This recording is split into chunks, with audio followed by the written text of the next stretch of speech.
Everyone, everyone talks about morning routines like there's some sacred ritual, which I mean, I guess to each his own. But when I mean sacred ritual, I mean like it's something that absolutely is to be aspired to. You know what I mean? That their way. I think that's what I mean.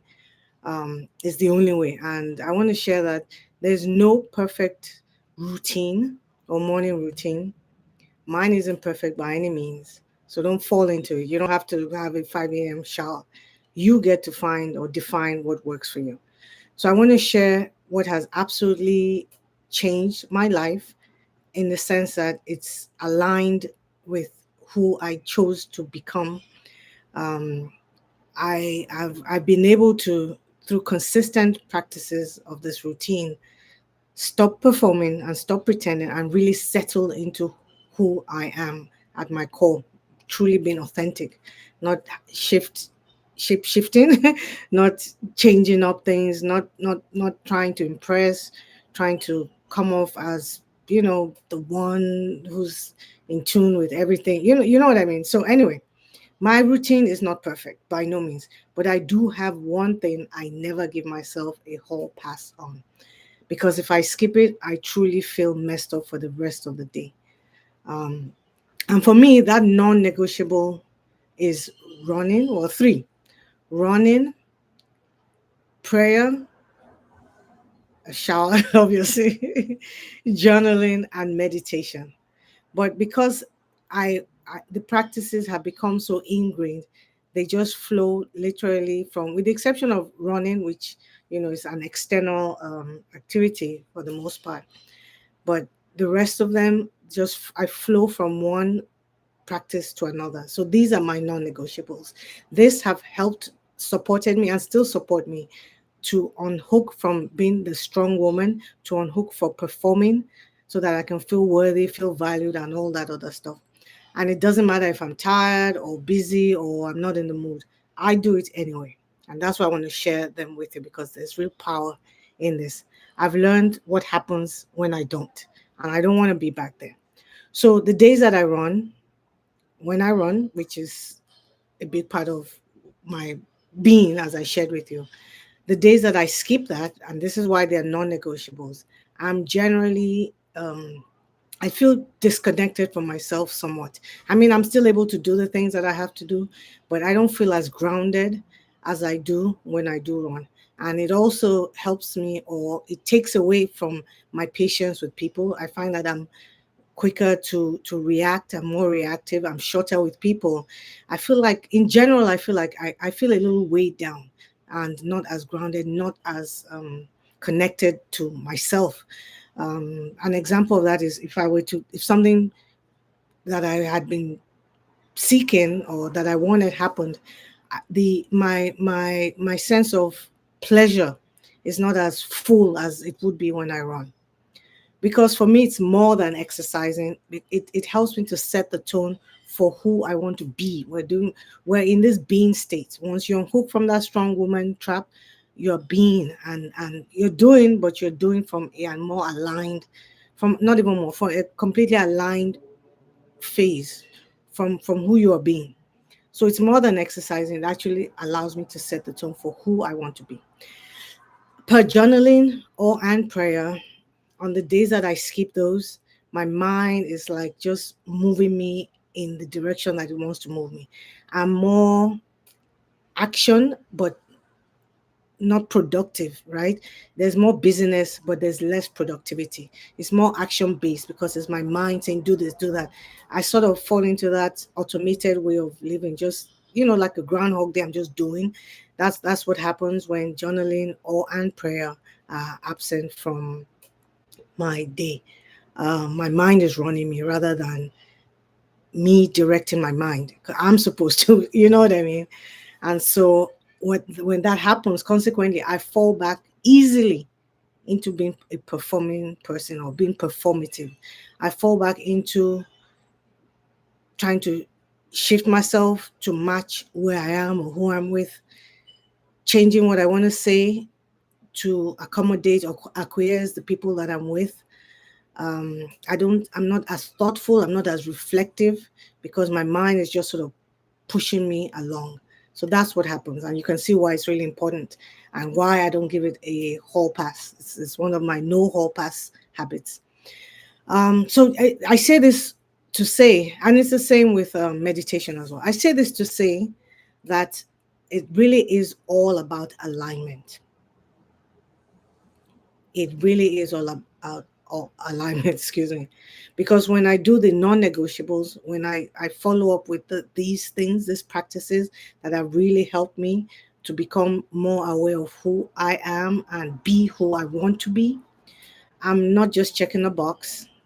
I'm not just saying like I was in the past. So when you contrast that to the way I used to show up, where even when I was, I'll be honest, even when I was running, it was running more out of a state of doing and less, way less being.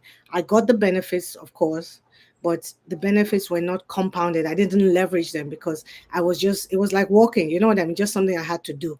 Whereas now that I run, and because I'm running from a state of alignment, the benefits are phenomenal. I feel so, I get lots of ideas. People call it downloads. I'd say that, I'm able to hear what God is speaking to me.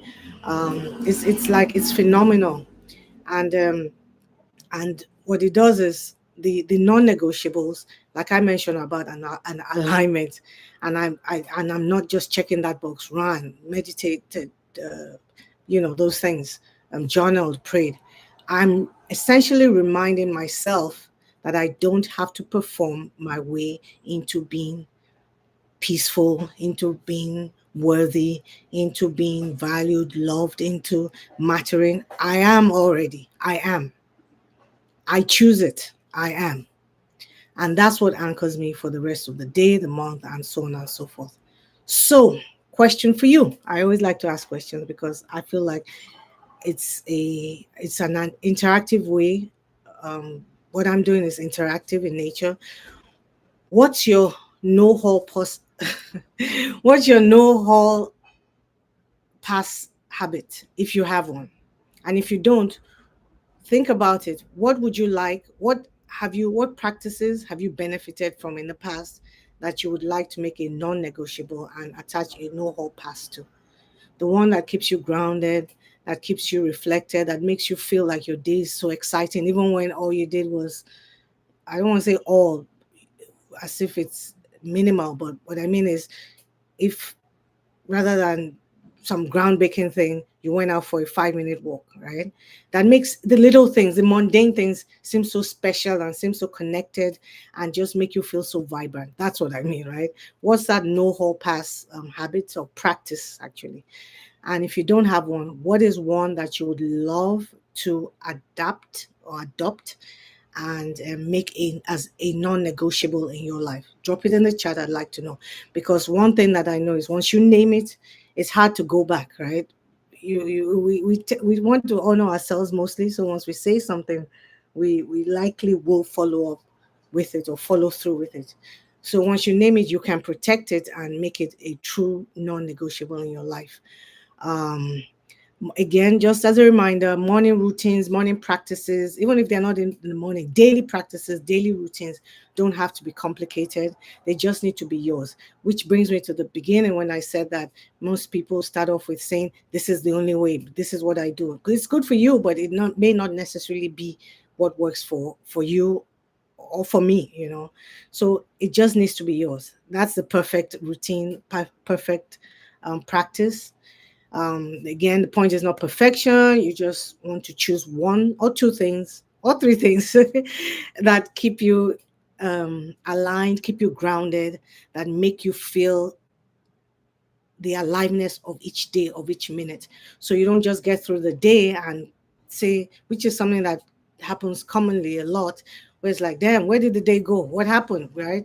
When you say that, that really means that you're not as grounded in who you are, what you're doing. You're not as intentional all focused in the moment and in the things that are happening as the day goes by. That's why sometimes even we can go through a whole day and not remember what we ate, what we wore, who, you know what I mean. So these routines, these practices are supposed to bring that awareness and that aliveness to every moment of the day, to the things that are happening, so that we're feeling, we're being.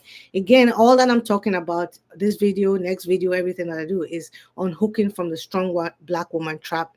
And the best, most effective way to do that is to stop performing. And these practices support your non-performance.